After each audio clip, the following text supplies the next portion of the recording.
Sur le continent africain et partout dans les pays situés au sud du Sahara, la violation pure et simple de la Constitution semble établie comme mode de gouvernance. Cette gangrène touche aussi bien les associations sportives nationales, clubs, ligues provinciales issues des 10 États, ainsi que d'autres fédérations sportives.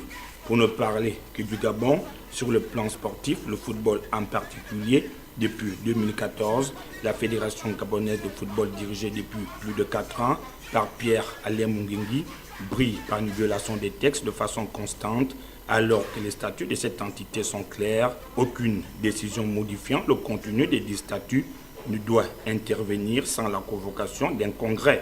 Le cas du changement du logo de la Fédération gabonaise de football qui est intervenu curieusement sans l'accord préalable d'un congrès. Mieux encore, la convocation des délégués au congrès extraordinaire du 10 et 30 mars prochain par le bureau dirigé par Pierre-Alain Mungengui. Merci. Question tout aussi importante pour éclairer la lanterne de l'opinion. Oui, le 26 février de ce mois, j'allais dire, le 26 de ce mois, nous avons effectivement déposé une requête au niveau donc de la Fédération gabonaise de football. Et un accusé de réception qui est là.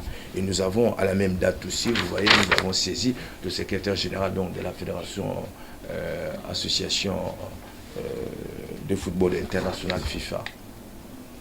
Alors donc depuis le 26, retenez-en que nous avons introduit une requête qui probablement donnera suite dans les jours qui suivent. Et nous avons simplement repris le moyen que nous avons évoqué la fois dernière sur la contestation, si vous voulez, de la tenue du congrès extraordinaire prévu pour le 10 mars 2018. Les dispositions qui sont prévues sont claires. Lorsqu'on constate qu'effectivement il y a des graves manquements, comme nous on le rappelait, de violations aussi flagrantes, eh bien,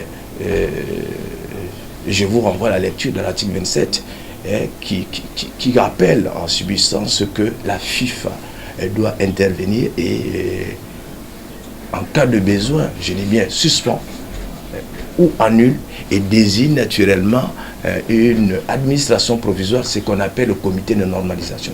Alors que les dispositions indiquent qu'en pareille circonstance, une commission électorale doit être mise en place 6 mois avant ce conclave. Celle-ci a pour devoir de recevoir les dossiers des candidatures afin de les examiner au peigne fin. Tout cela exige des délais. Mais écoutez, moi j'ai déposé mon dossier de candidature, ce n'est pas l'idée d'aller aux élections dans un tel cafouillage juridique. Non, je suis en train de vous dire que la FIFA obligatoirement va se prononcer.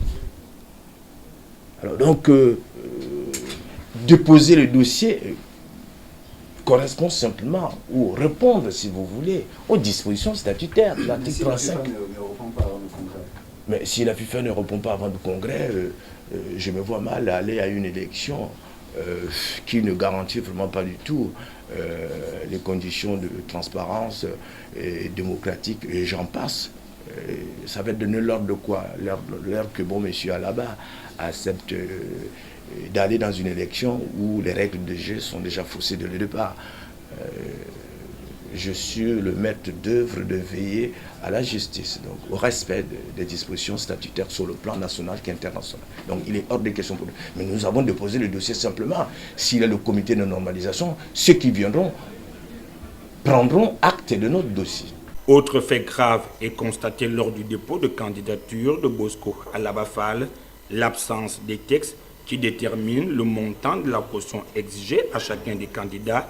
De bouche à oreille, des informations circulent sur des sommes allant de 500 000 à 5 millions de francs CFA.